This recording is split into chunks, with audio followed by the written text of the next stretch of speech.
नमस्कार। आज हम कक्षा 12वीं के पुस्तकालय लेखक और इस विषय के अंतर्गत साझेदारी संस्था के का परिचय एवं अंतिम लक्ष्य इस अध्याय में साझेदारी संस्था के अंतिम लक्ष्य किस तरह बनाए जाते हैं यह सीखेंगे। पिछले वीडियोज में हमने व्यापार लेखा लाभालाभ लेखा किस तरह बनाया जाता है यह सीखा। आज हम इस वीडियो में स्थिति विवरण अर्थात बैलेंस शीट किस तरह से बनाया जाता है यह सीखेंगे। साझेदारी संस्था का जो स्थिति विवरण होता है यह कक्षा 11वीं में जो हमने एकल व्यापारी का स्थिति विवरण तैयार किया था उसके जैसा ही तैयार किया जाता है। अब स्थिति विवरण में व्यक्तिगत लेखे तथा वास्तविक लेखों का समावेश होता है। स्थिति विवरण में दो पार्श्व होते हैं, देयताएं तथा संपत्तियां। देयताओं को समाकलन आधिक्य होता है और संपत्तियों को विकलन आधिक्य होता है। अब यह जो स्थिति विवरण होता है इसमें भी शीर्षक पहले जैसे हमने व्यापार लेख और लाभालाभ लेखे में लिखा था वैसा ही होता है, लेकिन इसमें थोड़ा अंतर है। इसमें यह जो स्थिति विवरण है यह विवरण है, बाकी के वो जो व्यापार लेख और लाभालाभ लेखा है वो लेखे होते हैं। तो यह जो स्थिति विवरण होता है यह 31 मार्च को अर्थात वित्तीय वर्ष जिस स्थिति को समाप्त होता है उस स्थिति को व्यवसाय की आर्थिक स्थिति को प्रदर्शित करता है। स्थिति विवरण यह एक विवरण होने के कारण और स्थिति को प्रदर्शित करने के कारण एक विशिष्ट तिथि को बनाया जाता है, इसलिए इसके शीर्षक में मेजर्स फॉर्म का नाम का स्थिति विवरण 31 मार्च वर्ष को इस तरीके से लिखा जाता है।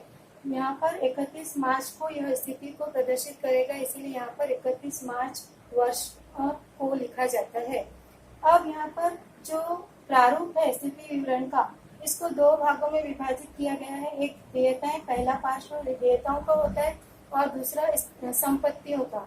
देयताओं में हम जो लेखे प्रदर्शित करते हैं वह या तो व्यक्तिगत होते हैं या बाह्य देयताओं को प्रदर्शित करते हैं और पूंजी लेखा इसमें समाविष्ट होता है। उसके बाद में संपत्तियों में जो भी दृश्य अदृश्य संपत्तियां होती है उसको प्रदर्शित किया जाता है। उसके अलावा जिन लोगों से हमें पैसे लेने के हैं ऐसे व्यक्तियों के लेखों को यहाँ पर संपत्ति पार्श्व में प्रदर्शित किया जाता है। यहाँ पर हम एक एक करके सभी पदों को समझने की कोशिश करेंगे। यहाँ पर पहले देयताएं, यह पार्श्व हम लेते हैं जिसे इंग्लिश में लायबिलिटीज कहा जाता है। देयताएं वो होती है जो कि व्यवसाय को किसी व्यक्ति को या फिर संस्था को पैसे देने होते हैं और व्यवसाय के स्वामी ने इस व्यवसाय में कितनी पूंजी लगाई हुई है उन लेखों को यहाँ पर प्रदर्शित किया जाता है। तो सबसे पहले साझेदारों के पूंजी लेखे यहाँ पर प्रदर्शित किए गए हैं। उसमें जितने साझेदार होते हैं उनके पूंजी लेखे बनाए जाते हैं और उनके आधिक्यों को हम यहाँ पर प्रदर्शित करते हैं। पिछले वीडियो में हमने साझेदारों के पूंजी लेखे किस तरह बनाए जाते हैं इसको सीखा है। उस वीडियो के आधार पर वो लेखे बनाकर वो जो आधिक्य होता है इसको यहाँ पर स्थानांतरित किया जाता है। उसके बाद में साझेदारों के चल लेखे, ये भी हमने पिछले वीडियो में सीखा था किस तरह बनाए जाते हैं। उसका आधिक्य निकालकर हम यहाँ पर प्रदर्शित करते हैं। यदि चल लेखों में विकलाधिक्य होता है तो उसे संपत्ति पार्श्व में दर्शाया जाता है, क्योंकि देयताओं को समाकलन आधिक्य होता है इसीलिए यहाँ पर समाकलन आधिक्य वाले ही लेखे लिखे जाते हैं। उसके बाद में आता है विविध उत्तम वर्ण। विविध उत्तम वर्ण यह एक लिस्ट होती है उन व्यक्तियों की जिनको कि हमें पैसे देने होते हैं, जिनसे हमने उधार में क्रय किया है या उधार में व्यवहार किए हैं, तो उनको उनके सभी लेखों ऐसे सभी लेखों की आधिक्य निकाल के उसकी एक लिस्ट तैयार की जाती है। उसकी टोटल यहाँ पर विविध उत्तम वर्णों के अंतर्गत लिखी जाती है। उसके बाद आता है देय विपत्र। ये देय विपत्र वे उत्तम वर्ण होते हैं जिनको कि हमने लिख के दिया है कि एक विशिष्ट अवधि समाप्त होने के बाद हम इससे उस राशि का भुगतान करेंगे। तो यह देय विपत्र और प्राप्य विपत्र यह हम एक अलग से अध्याय है लेखांकन में इस वर्ष विनिमय विपत्र, उसमें और विस्तार से पढ़ेंगे। उसके बाद में अधिकोष अधिविकर्ष। अधिकोष अधिविकर्ष यह व्यापारी के द्वारा जब बैंक में करंट अकाउंट अर्थात चालू लेखा खोला जाता है तो उसके लिए एक विशिष्ट सुविधा प्रदान की जाती है व्यापारियों को, जो कि यह जब हमारे लेखे में यदि विकलाधिक्य अर्थात हमारा जमा पैसा नहीं होता है तो ऐसे समय में हम उस समय भी हम पैसा निकाल सकते हैं। यह साझेदारी फॉर्म के लिए अल्पकालीन ऋण का कार्य करते हैं। अब उसके बाद में है अधिकोष ऋण। अधिकोष ऋण बैंक से हम यदि ऋण लेते हैं व्यवसाय को चलाने के लिए तो उसका आधिक्य हम यहाँ पर प्रदर्शित करते हैं। साझेदारों के ऋण लेखे। यदि साझेदारों ने व्यवसाय को ऋण दिया है तो हर साझेदार के ऋण का लेखा तैयार किया जाता है और उसका आधिक्य यहाँ पर प्रदर्शित किया जाता है। प्राधि ऋण। प्राधि ऋण यह संपत्तियों को गिरवी रखकर लिया गया ऋण होता है बैंक के द्वारा, उसका आधिक्य यहाँ पर दर्शाया जाता है। अन्य ऋणों के अंतर्गत, उसके बाद में अन्य ऋणों के अंतर्गत अन्य व्यक्तियों या साझेदारी संस्था के द्वारा यदि ऋण अन्य किसी संस्था के द्वारा ऋण लिया गया है तो उसे अन्य ऋणों के अंतर्गत दर्शाया जाता है। उसके बाद आता है अदत्त व्यय। अदत्त व्यय वे व्यय होते हैं जिनका की भुगतान हमने इस वर्ष में नहीं किया है अभी 31 मार्च तक, जो कि अगले वर्ष में करना पड़ेगा। कई बार हमें अदत्त वेतन, अदत्त वृत्ति ऐसे लेखे आएंगे, उन सबकी टोटल यहाँ पर अदत्त व्यय के अंतर्गत दर्शानी पड़ती है। उसके बाद में पूर्व प्राप्त आय। पूर्व प्राप्त आय यह इस वर्ष की नहीं होती है, अगले वर्ष की इस वर्ष में प्राप्त हो गई आय को पूर्व प्राप्त आय कहते हैं और इसे अग्रिम प्राप्त आय भी कहा जाता है। उसके बाद में आता है आरक्षित कोष। आरक्षित कोष यह व्यवसाय के द्वारा कुछ राशि संचित करके रखी जाती है भविष्यकालीन अनिश्चितताओं का सामना करने के लिए, उसे इंग्लिश में रिजर्व फंड भी कहा जाता है। यह आरक्षित कोष के रूप में यहाँ पर देयता पार्श्व में दर्शाया जाता है क्योंकि यह एक लाभ का हिस्सा होता है। उसके बाद में भविष्य निर्वाह निधि।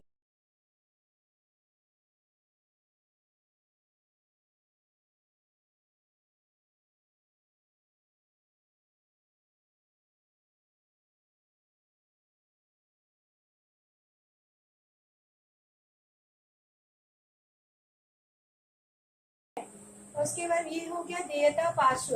देयता पार्श्व के बाद में हम यहाँ पर संपत्ति पार्श्व में आएंगे और वहाँ पर हर लेखे का अर्थ हम यहाँ पर समझेंगे। सबसे पहला पद है ख्याति।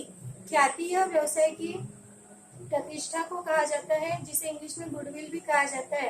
ख्याति दो प्रकार की होती है, एक स्वयं अर्जित की हुई ख्याति होती है और दूसरी हमने यदि किसी व्यक्ति से व्यवसाय खरीदा था तो उसको उसके बदले में, ख्याति के बदले में हमें उसे कुछ राशि दी होती है तो वह उसका जो मूल्य होता है वह यहाँ पर प्रदर्शित किया जाता है। तो अगर यहाँ पर ख्याति का मूल्य दिखाई दे रहा है इसका मतलब यह खरीदी हुई ख्याति है। स्वयं अर्जित की हुई ख्याति का मूल्य यहाँ पर दर्शाया नहीं जाता है खुद की स्थिति विवरण में, इसलिए भूमि तथा, उसके बाद में आता है भूमि तथा भवन। भूमि तथा भवन यह व्यवसाय की संपत्ति होती है जो कि खुद का जो भूमि और भवन होता है उसका मूल्य यहाँ पर दर्शाया जाता है। उसके बाद में पट्टदूत संपत्ति। यदि व्यवसाय ने लीज पर कोई संपत्ति ली है 10, 15 या 20 वर्ष के लिए तो उसके लिए जो भी खर्चा किया गया है वह खर्चा यहाँ पर पट्टदूती संपत्ति के सामने लिखा जाता है। उसके बाद में यंत्र तथा संयंत्र। यंत्र तथा संयंत्र यह व्यवसाय के उत्पादन के लिए जो यंत्र और संयंत्र लगाए गए हैं, यह जितने भी टोटल कुल संयंत्र हमारे व्यवसाय में है उनका कुल योग यहाँ पर लिखा जाता है। उसके बाद में फर्नीचर तथा उपस्कर। व्यवसाय के लिए उपयोग में लाया जाने वाला जो फर्नीचर होता है व्यवसाय के द्वारा खरीदा हुआ रहता है और वह व्यवसाय की संपत्ति होती है, इसीलिए इसको यहाँ पर संपत्ति के रूप में प्रदर्शित किया जाता है। मोटर गाड़ी है या फिर वाहन है व्यवसाय के लिए, व्यवसाय में हम उसका उपयोग कर रहे हैं, कार है, ट्रक है इत्यादि का समावेश इस हेड के अंतर्गत होता है और उसकी कुल राशि यहाँ पर दर्शाई जाती है। खुले उपकरण। कई बार लूज टूल्स यूज किए जाते हैं उपकरणों के साथ, संयंत्रों के साथ साथ, तो इनको यह भी व्यवसाय की संपत्ति होते हैं और इसको यहाँ पर संपत्तियों के साथ प्रदर्शित किया जाता है। अब यहाँ तक ये भूमि तथा भवन से लेकर खुले उपकरणों तक ये सभी स्थिर संपत्तियां होती है और स्थिर संपत्तियों के ऊपर अवक्षण अथवा डेप्रिसिएशन का आकलन करके उसको उसमें से घटाकर शुद्ध मूल्य बाहर लिखा जाता है। जब हम उदाहरण समझेंगे उस समय, हल करेंगे उस समय यह जो पद है यह आपको अच्छे से अवक्षण का पद समझ में आएगा क्योंकि समायोजनों के साथ इसको हल किया जाता है। उसके बाद में है व्यापारिक चिन्ह। व्यापारिक चिन्ह अर्थात ट्रेडमार्क। व्यवसाय का यदि ट्रेडमार्क है उसका रजिस्ट्रेशन कराने के लिए जो खर्चा आता है वह व्यापारिक चिन्ह के अंतर्गत उसको दर्शाया जाता है, यह हमारी संपत्ति है। पैटेंट। यदि हमारी उत्पादन प्रक्रिया कुछ विशिष्ट प्रकार की और उसको हमने खुद ने बनाया है तो उसकी कोई दूसरा कोई कॉपी ना करे, उसका यूज ना करे, इसके लिए उसका पहले से ही पैटेंट करवाना जरूरी होता है। तो इस तरीके से जो पेटेंट कराने के लिए खर्चा आता है वह हमारी संपत्ति होती है, इसीलिए यहाँ पर पेटेंट के रूप में यहाँ प्रदर्शित किया जाता है। उसके बाद आते हैं विनियोग। विनियोग अर्थात इन्वेस्टमेंट, व्यवसाय की जो बचत होती है उसको हम विभिन्न प्रतिभूतियों में यानी कि सिक्योरिटीज में विनियोजित करते हैं, जैसे कि अंश ऋण पत्र और एफडी करके हम पैसे जमा करते हैं, उसके ऊपर हमें आय प्राप्त होते रहती है, यह व्यवसाय का इन्वेस्टमेंट होता है।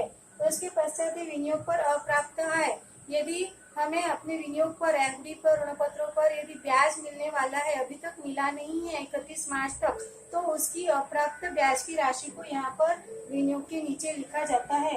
उसके बाद में भविष्य निधि विनियोग, भविष्य पीएफ के रूप में जो हमने जो राशि काटी है कर्मचारियों की, उसका विनियोग किया जाता है, उसे कहते हैं भविष्य निधि विनियोग। उसके बाद आता है ऋण तथा अग्रिम, यदि हमने किसी व्यक्ति को या कर्मचारियों को ऋण या अग्रिम दिया है तो उसकी राशि यहाँ पर लिखी जाती है। उसके बाद आता है कॉपीराइट। कॉपीराइट में यदि कोई बुक लिखी जाती है तो उसको उसका जो रजिस्ट्रेशन कराने का खर्चा होता है, ताकि दूसरा कोई उसकी कॉपी ना करे, तो उसको यहाँ पर कॉपीराइट के अंतर्गत लिखा जाता है। विविध अधमर्ण जो होते हैं, विविध अधमर्ण यह व्यवसाय में जो उधार विक्रय किया जाता है, ऐसे व्यक्तियों की पूरी लिस्ट बनाई जाती है, उनसे कितने कितने पैसे लेने हैं, उसकी कुल टोटल को विविध अधमर्णों के अंतर्गत प्रदर्शित किया जाता है।